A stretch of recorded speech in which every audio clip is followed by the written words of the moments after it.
Let's get oral.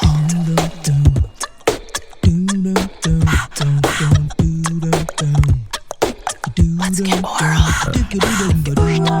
Hey, thanks for joining us today. I'm here in our respective studios with Jonathan this morning on our bi-coastal seclusion studio. I don't even know how to say that, but yeah, it's early. Anyway, we're here to talk about taste receptors. Yes. Let's get oral. I don't know how many people are really interested in taste receptors, but it is an up-and-coming area of excitement for me.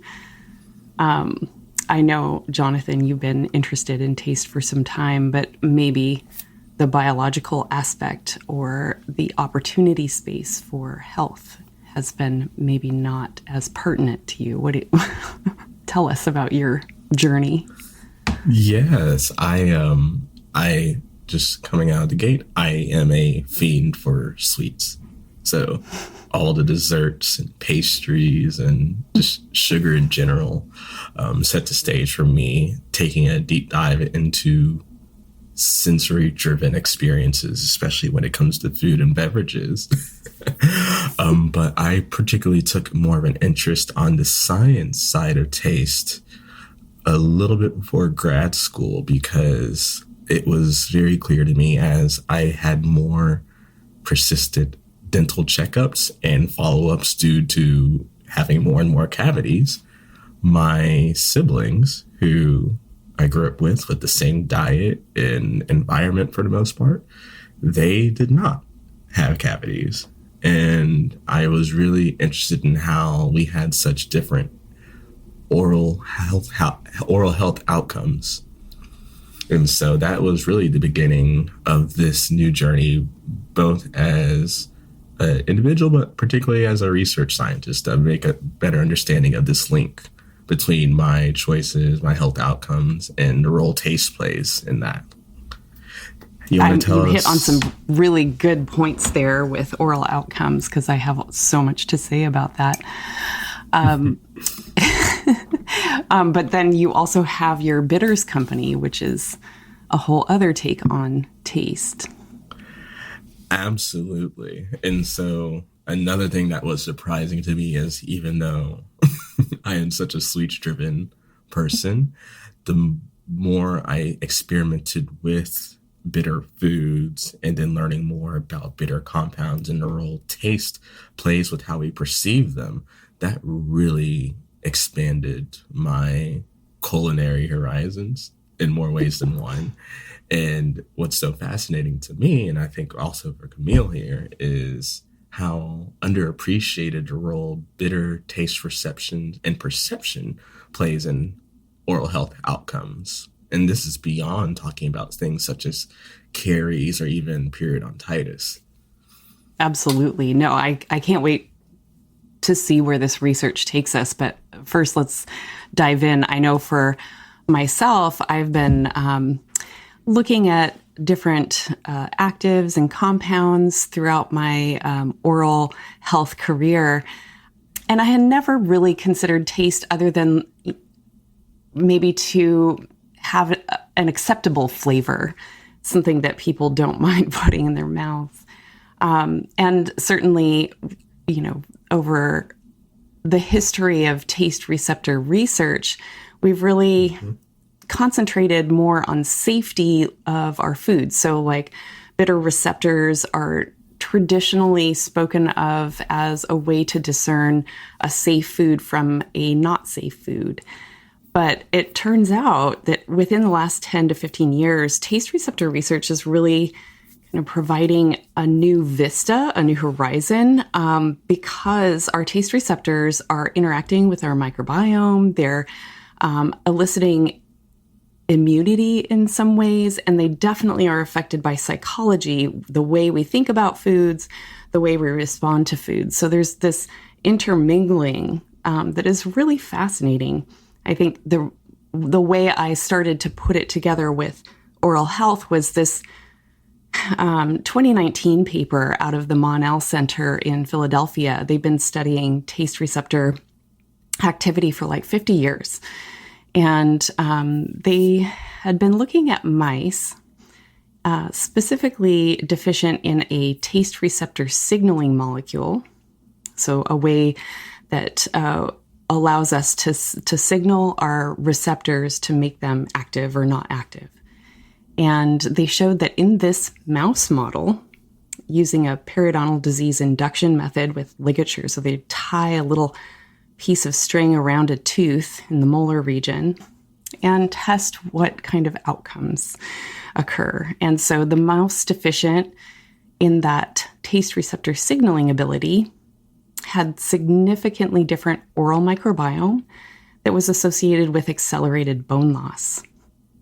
Wow. And if they took a ligature model, again in a normal mouse, and added a bitter agent to that ligature, they had reduced bone loss. And so this was an exciting moment for me, although it didn't seem to make a lot of splash in the dental community, and I was a little surprised.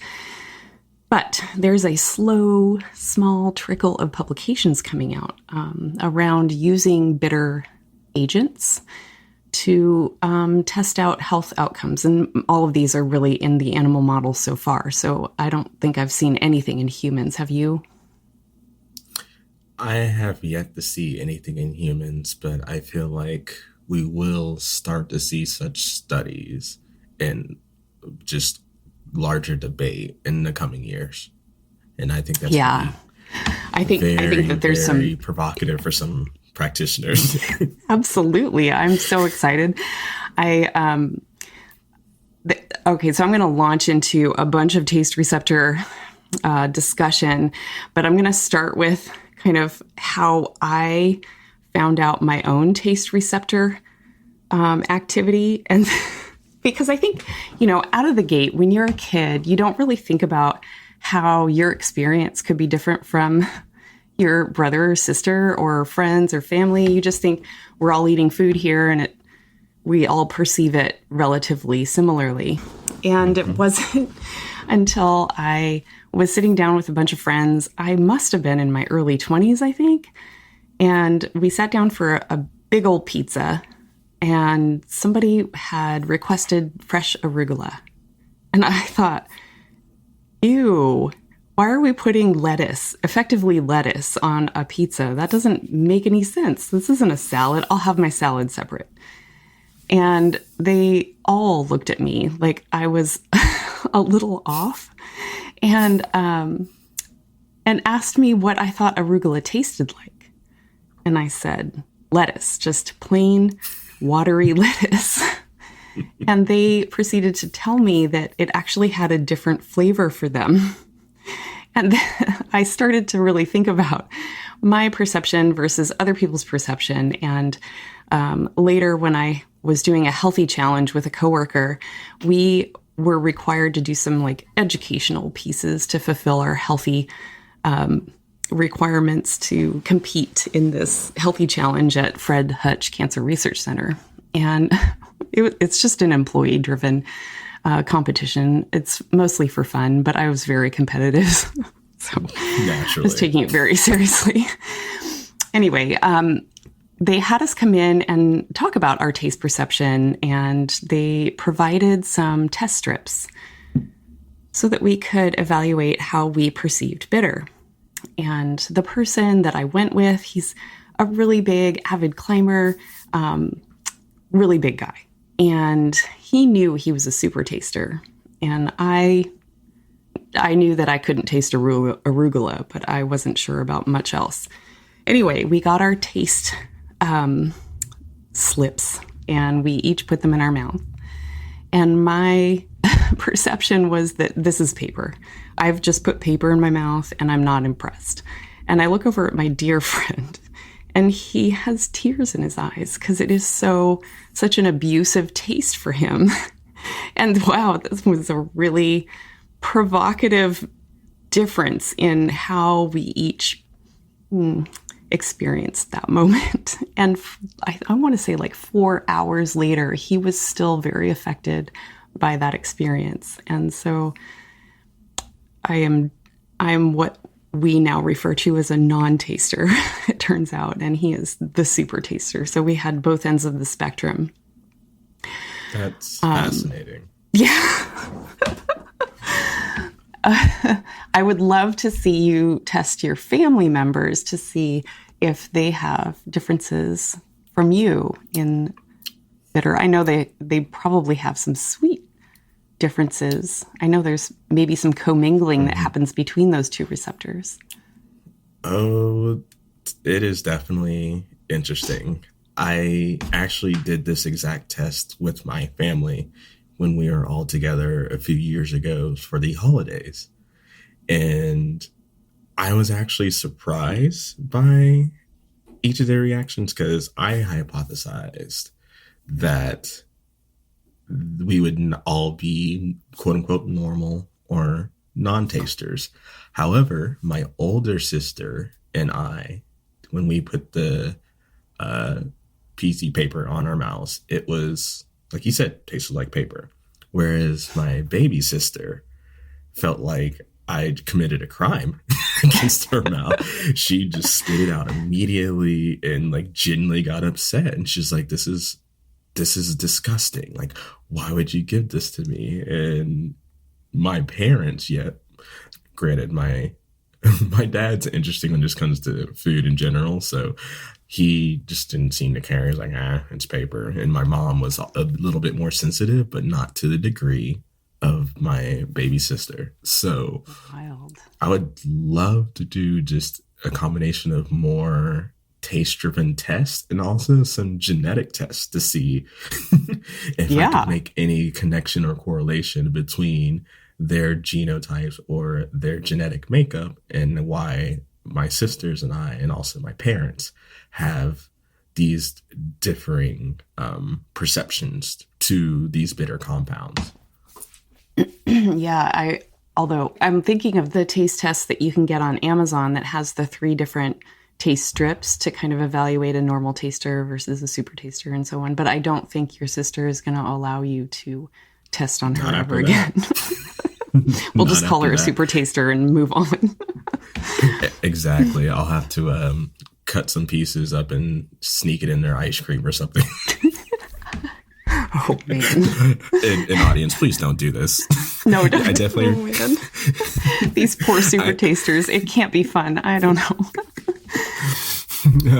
I will say this, though. Running a bitters company, these super tasters are very important for my product development process because I work with such a wide spectrum of bitter compounds, but I tried to blend them and formulate them in a way with sugars and other ingredients that are not as repulsive for them. I want it to be delivered to be not necessarily sweet, but acceptable. Because at the end of the day, these are supposed to be complementary alcoholic and non-alcoholic beverages. Absolutely. So yeah, you don't want to offend anybody. Too bad. Exactly. So I really do depend on super tasters for making sure I don't go too far in the bitter direction. Absolutely. Well, okay, so now we're into bitter and sweet because you mentioned sugar. So let's just deep dive into the receptors, the taste receptors in general. We have salt, sweet, sour, bitter, and umami. For those of you who may not understand umami, I think of it as meat. Do you have another interpretation? Or cheese? Meat or cheese has a umami flavor that's distinctive from salt.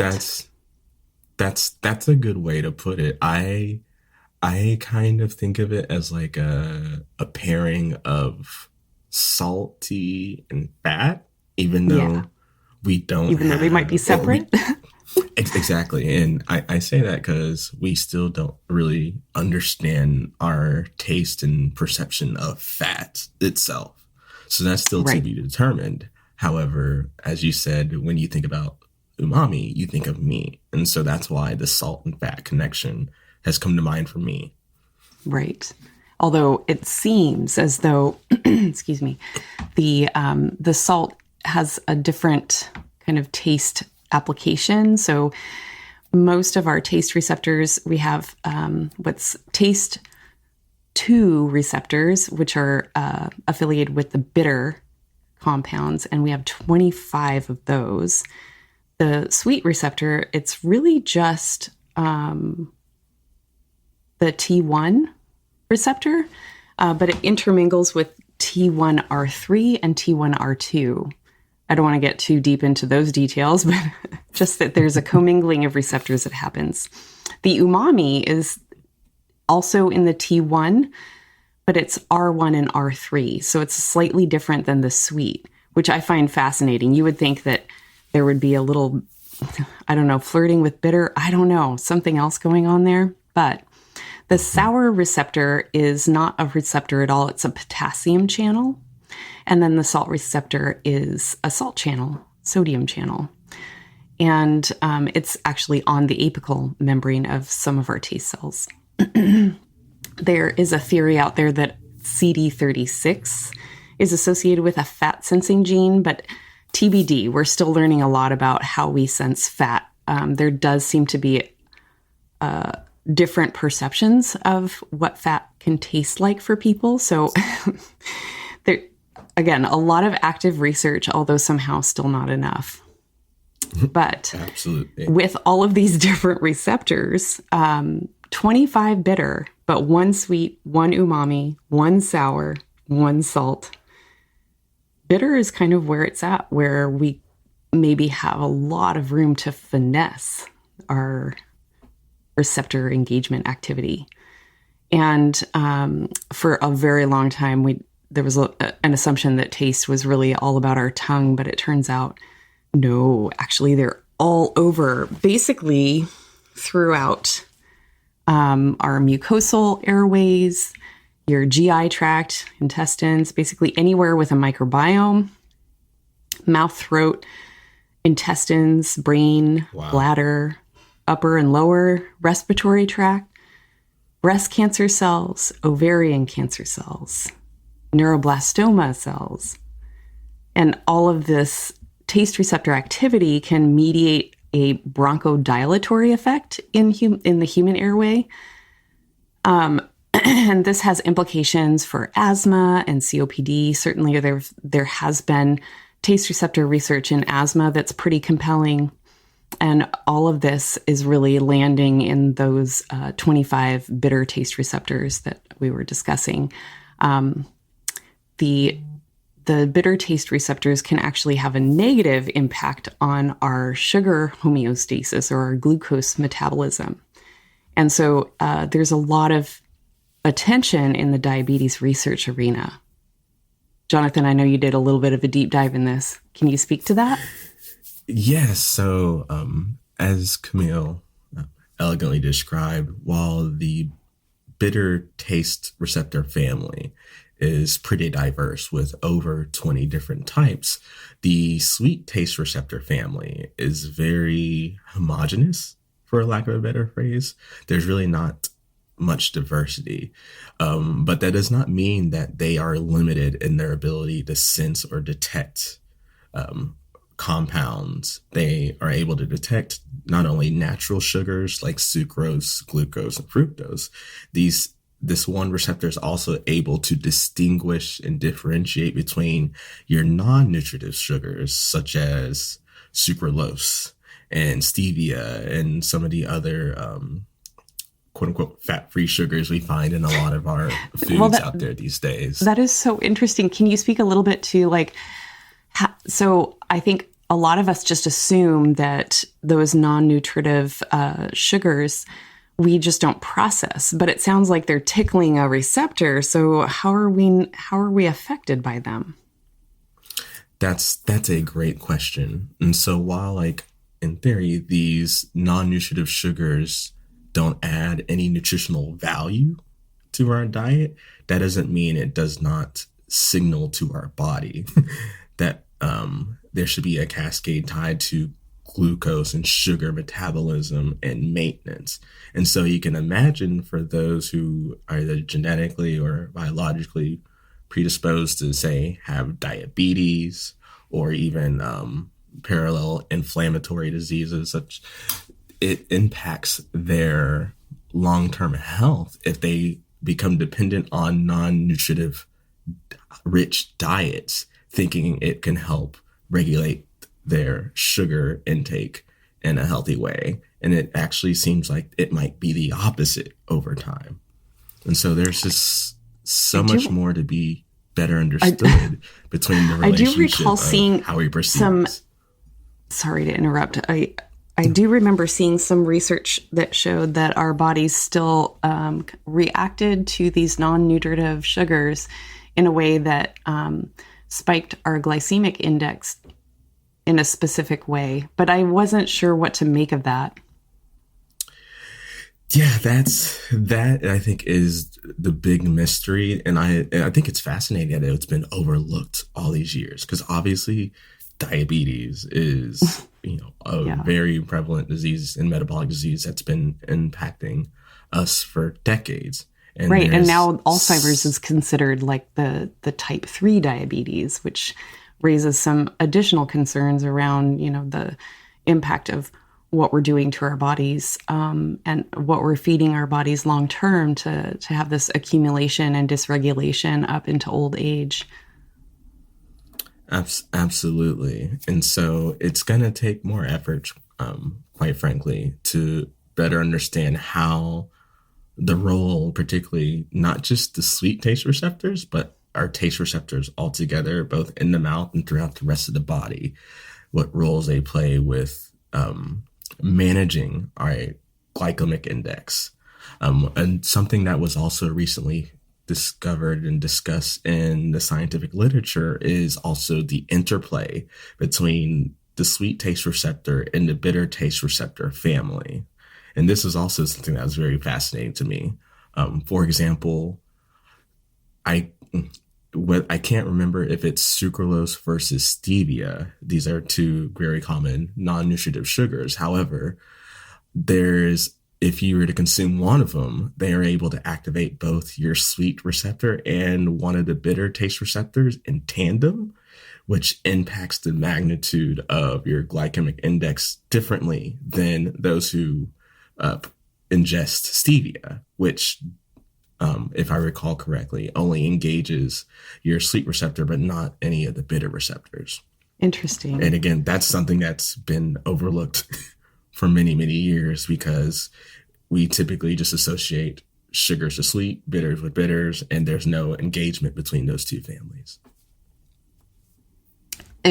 So it does seem that our natural sugar sweet taste receptors are absolutely participating in the regulation of the insulin and GLP-1, which are factors in people with diabetes. I mean, part of the regular metabolism, of course, but altered in diabetes. And so having a non-nutritive sugar interact, okay, I'm going to back out of this conversation and ask, so I was under the impression that when you engage a bitter receptor, your sweet receptor goes down. Isn't there a negative correlation between the two receptors? Is that true? From my understanding, there is a negative correlation. But my personal opinion, as you and I have been diving more and more into taste research sciences, I don't think that's the complete story. I think it can really be dependent on the collection of not just like what we're ingesting in our foods, but also think the state of our physiology. And what does that also look like over time? Because it's clear that our perceptions of taste clearly drive a lot of our decision making and behaviors around the food. But that also changes over time when you're a child, an infant versus a teenager versus an adult, and the nutritional needs throughout those stages of development. Yes. And so I'd be curious to see if we were to ask that question throughout these different stages of life.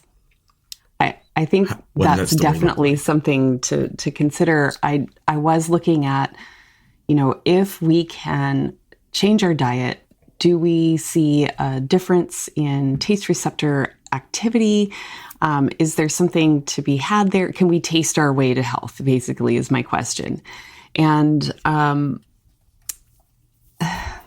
yes, it seems so.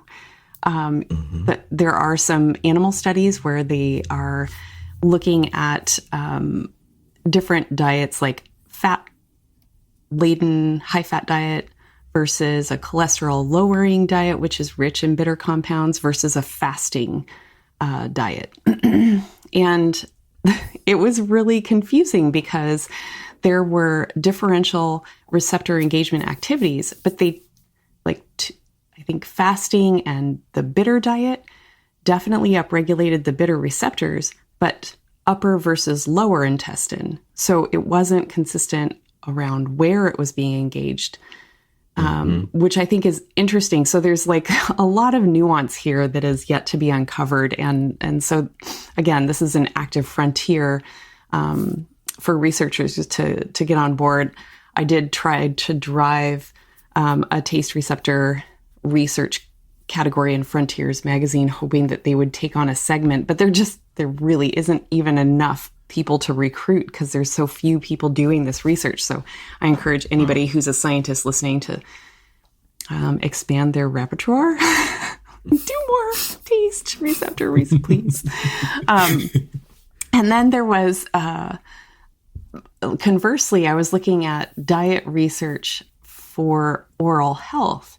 And it seems like chewing, so any food that requires a lot of chewing provides a healthy scenario. But if you're not chewing a lot, it doesn't really matter what your diet looks like. So we have these two really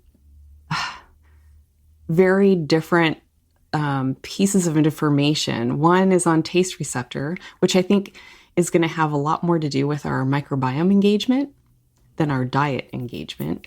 And then, what the importance of saliva had. And we'll get into saliva on another episode because that is its own, mile-long category. But I do think that there's a lot to uncouple there because there's some real differences for outcomes that I was surprised about. But Absolutely. And you really hit two key parts when it comes to the functions of taste receptors. Like there's obviously its role for being able to detect and assess the role of taste in, food related experiences, but it's also its role with sensing its direct environment with relation to the microbiome. Would you, let's first focus a little bit more on the taste function as we traditionally understand it. And then we can pivot to the microbial sensing part because they're so different. That latter part. I want to postulate this. I want to say that our microbiome is driving our food preference, but that's total conjecture. They're actually driving us human buses. We're not driving them. Anyway, so there's two functions that we're discussing here for taste receptors, specifically in the oral cavity, that have been kind of discussed in the literature so far. One of them is in gingival tissue turnover. So the piece of research that I spoke to earlier, where they had a mouse model of genetic deficiency in taste receptor signaling, showing that they were predisposed to higher amount of bone loss with a disruption to their oral microbiome, and that a bitter agent was able to kind of recover a wild type animal given the same disease pathology. There was, so this is all tissue turnover, but then in 2010, a researcher named Wendell investigated bitter tasters and cavities. And the primary assumption was that bitter tasters or super tasters would have more cavities due to their poorer diet, typically higher sugar, lower greens. But they found the opposite. Super tasters were somehow less likely to get cavities. And there have been many researchers looking into this phenomenon. Some have replicated their findings, others have not. It looks to be country specific, like certain populations do kind of follow that super taster protective caries phenomenon, but in other populations, it is less tied.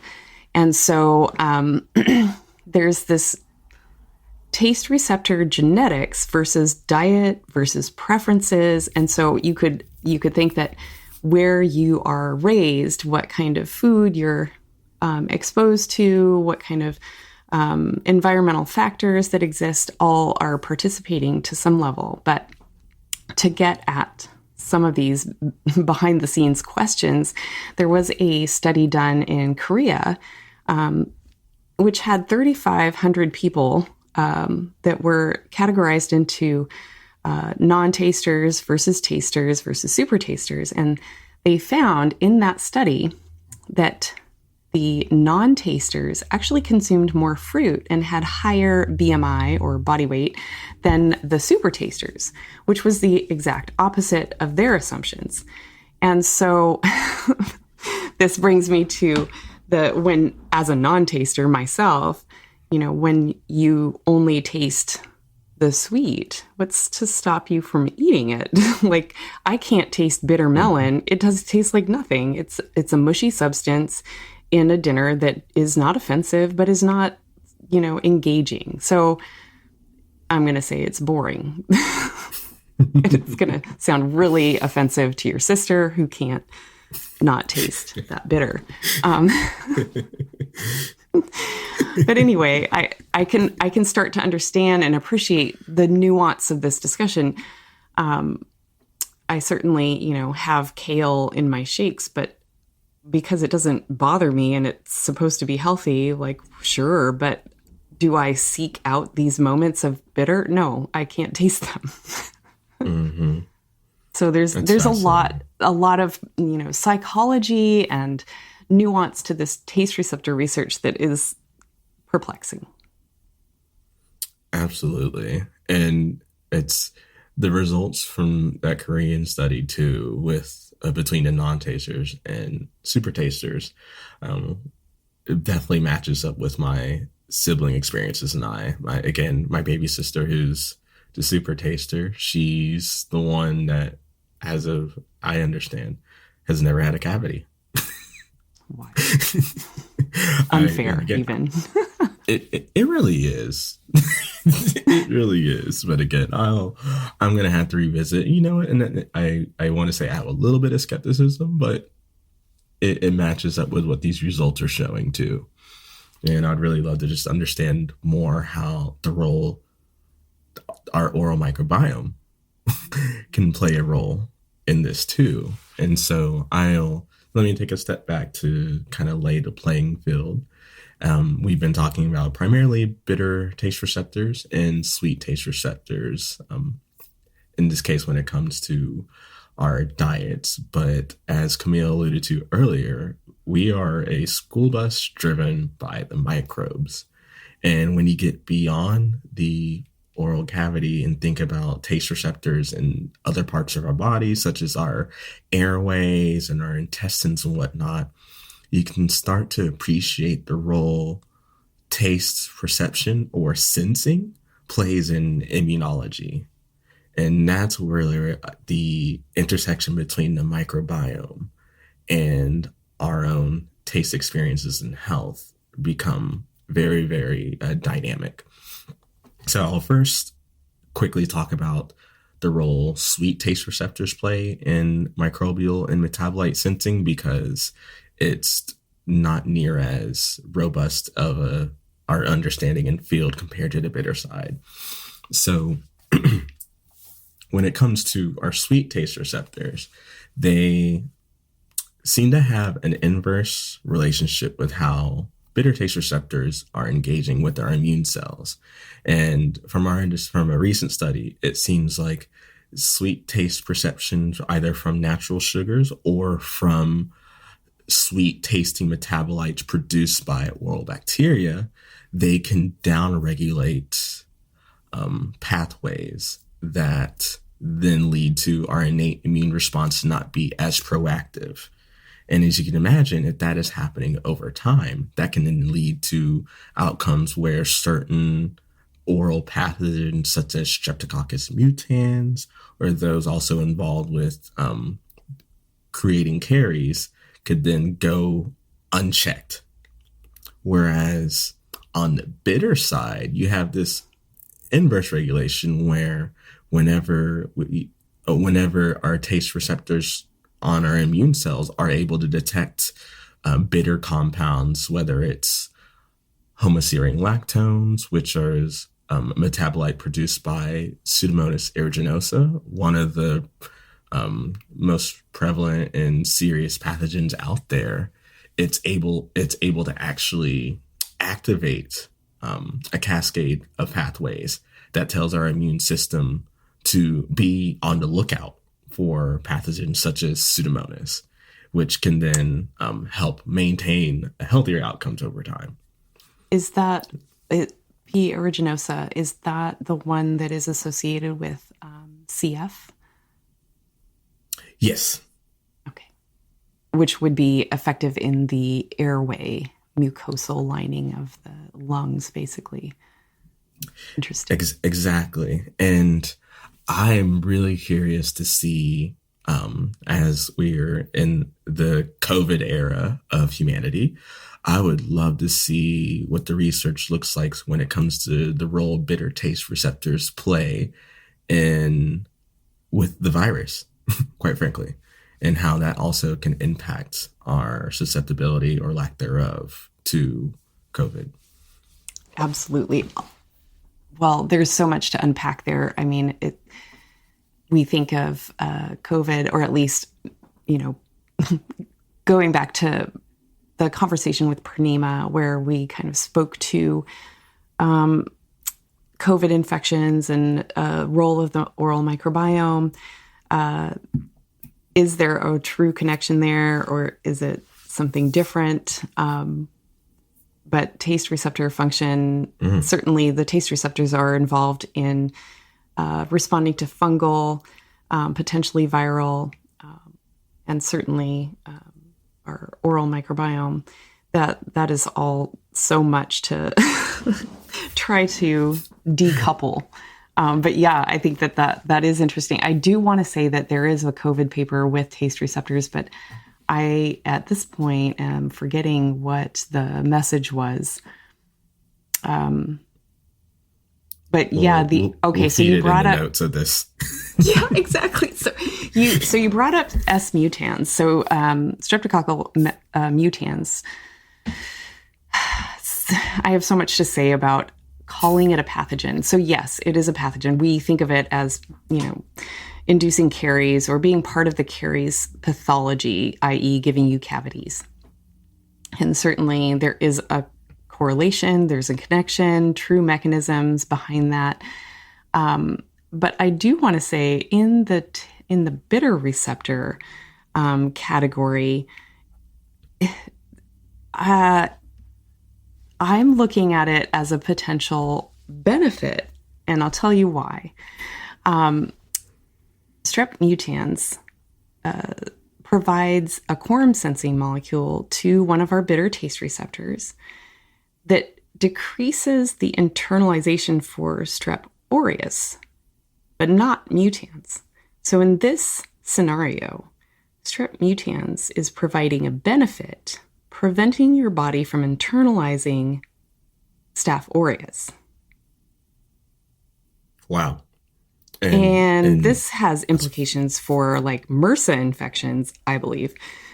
But again, we're thinking mutans as this cavities inducing pathogen, but perhaps in a modest amount, it is actually protective. and something that we should protect to some degree, and just make sure that the environment isn't beneficial for strep mutans causing cavities. Wow. Just a thought. That suggests to me, and this is probably for another episode, but I think that really does highlight how potentially wrong it is just to think about microbes and pathogens in a binary way of being good and bad or healthy and unhealthy with relations to our health and physiology. It's really a bit more nuanced.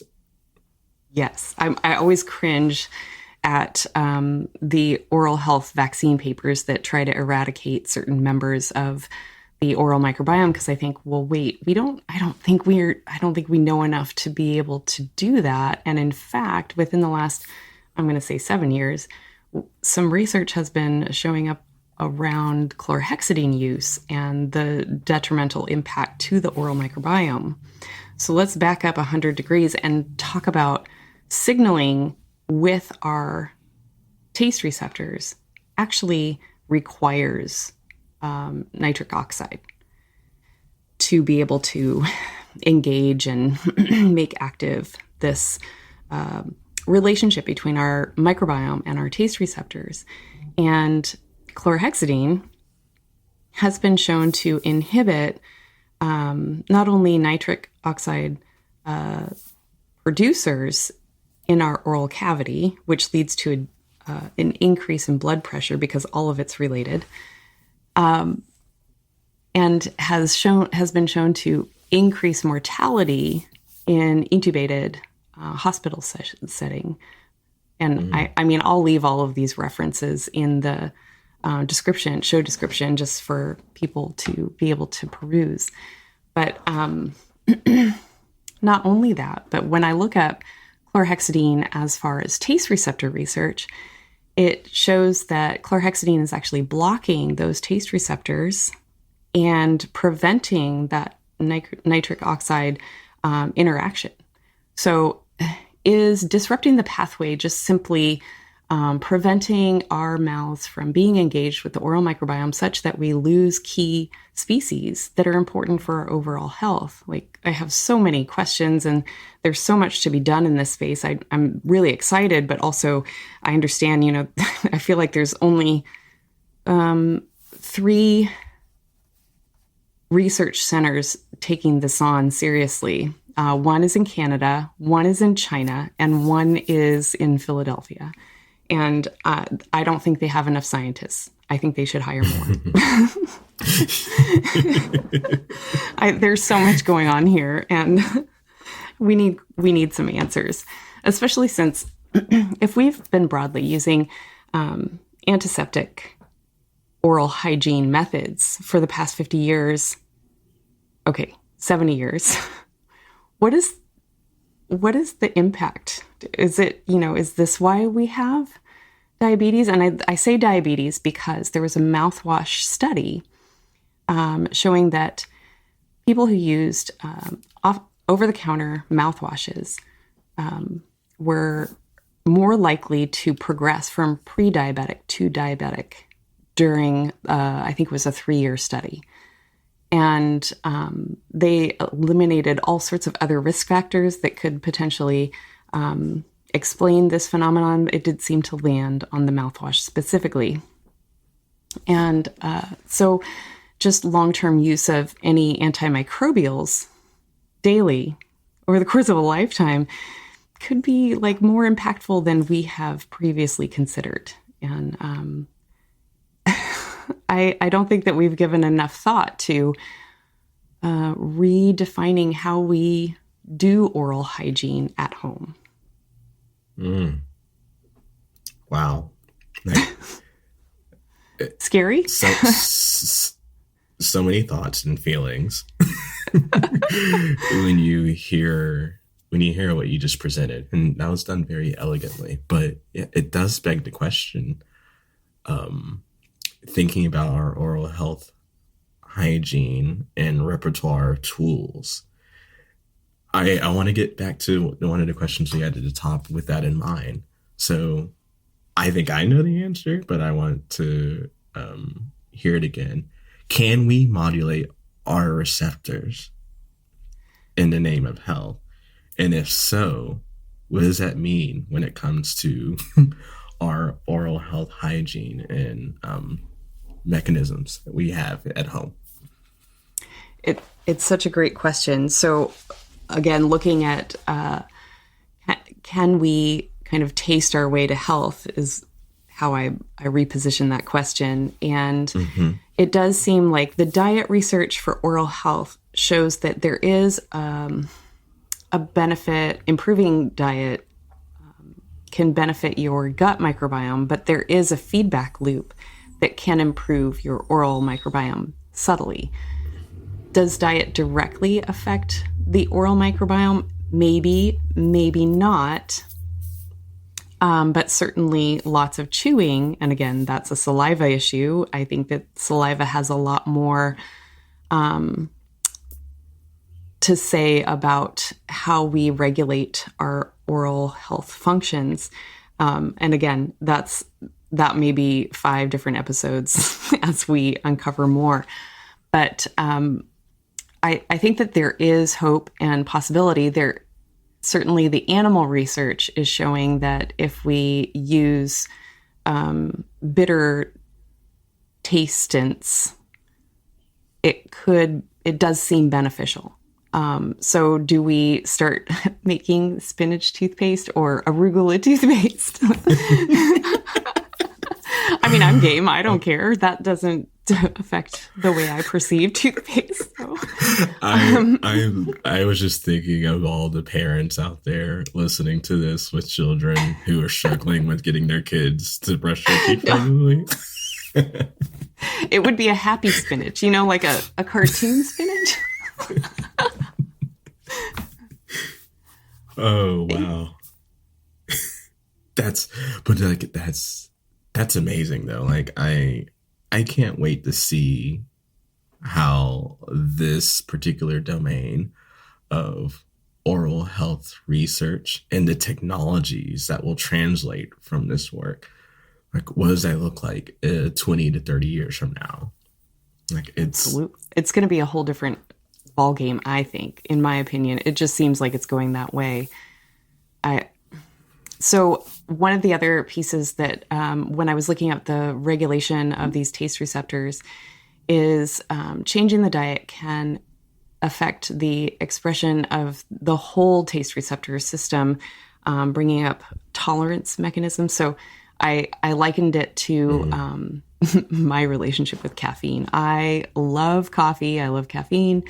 I know it's not the best thing for me, but I'm at a point of caffeine tolerance. So basically, when you first start coffee or caffeine, you get that kick, you're all energetic, you're excitable even. And then over time, over multiple days, you start to kind of dull out and need more and more until pretty much it's not effective because you have dulled out the system. And this is the caffeine tolerance. So similarly, in the taste receptor research, it does seem, the more of the same thing that we eat. So we psychologically eat the same things all the time. We're comfortable with them.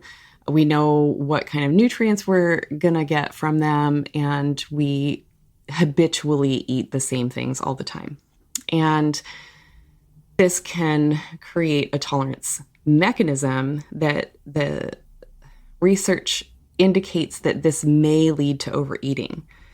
So I think overall, the take home is that we would need to eat a wide variety of tastants to make sure our taste receptors are behaving without those tolerance mechanisms so solidly engaged.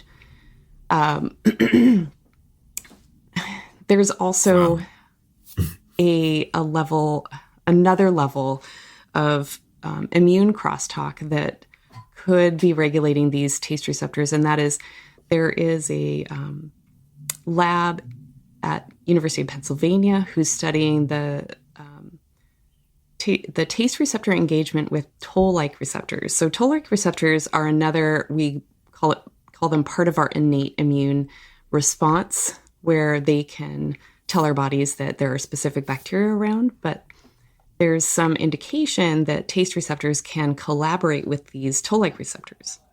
So I would not be surprised if there was a toll-like receptor capability of downregulating some of these taste receptors and vice versa. And so I think there's, again, so much to uncover here. And not enough people working in this field to satisfy my research curiosities.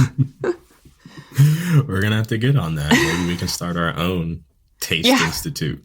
Does somebody want to fund us? Or just Yes. maybe Monel can expand. I'm happy to walk over to Monel from time to time.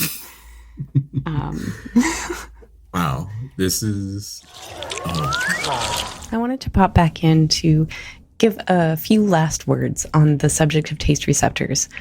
So we mentioned 25 different bitter receptors. Many of them are still being evaluated. We know some of the microbial compounds that tickle these different receptors, but we certainly haven't identified all of the metabolites or molecules that can possibly signal to these taste receptors.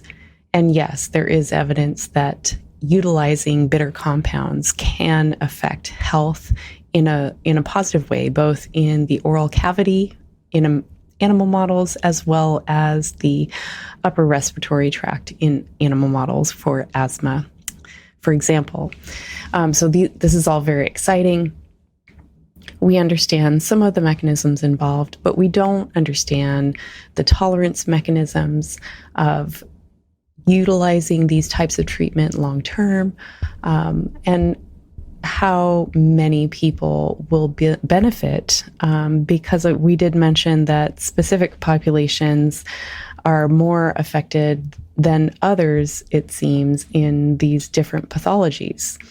And so there's just so much research to do in this area, but I still think that it's a worthy venture into this taste receptor land, because it could potentiate therapies that are much more natural and gentle and work with our microbiome, which I would love to see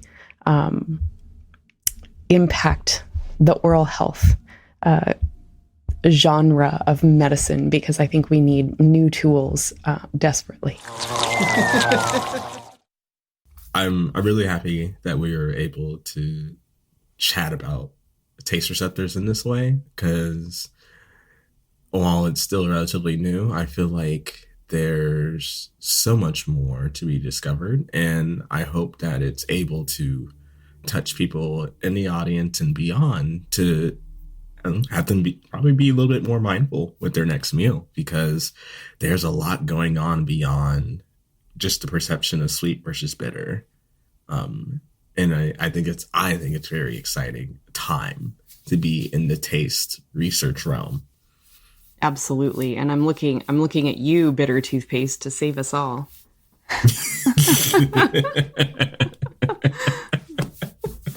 Interesting. Well, on that note, is there anything else you would like to educate us on or want to leave us with? No, I think at this point, all of my future commentary in Taste Receptor Land will be conjecture and fantasy. So I should just cut myself off right now. But I will say that we will be diving into saliva, because I think that's another category of underappreciated evaluation for multiple reasons, but that's something that we'll be getting into next time. Look forward to it. Well, thank you, Camille, for being able to do this podcast recording on Thanksgiving. I know that's not an easy ask for those who are listening. You're the one who had to get up really early. Well, I gotta go and find my bitter compounds to make this Thanksgiving meal. I mean, that's just a healthy. non-alcoholic mocktail, right? A mocktail with your bitters. Yeah. There's definitely going to be some mocktails and cocktails flowing on this side. Just not all day. It is still only 10 here. Start with mocktails and then it graduates. Exactly. I started with my coffee. I'll probably have a mocktail by 10 or 11 as I'm getting the rest of the food stuff ready, and then the cocktails will be flowing. Excellent. Can I come over? It's only a 6-hour flight. You'll make it in time. You gain 3 hours.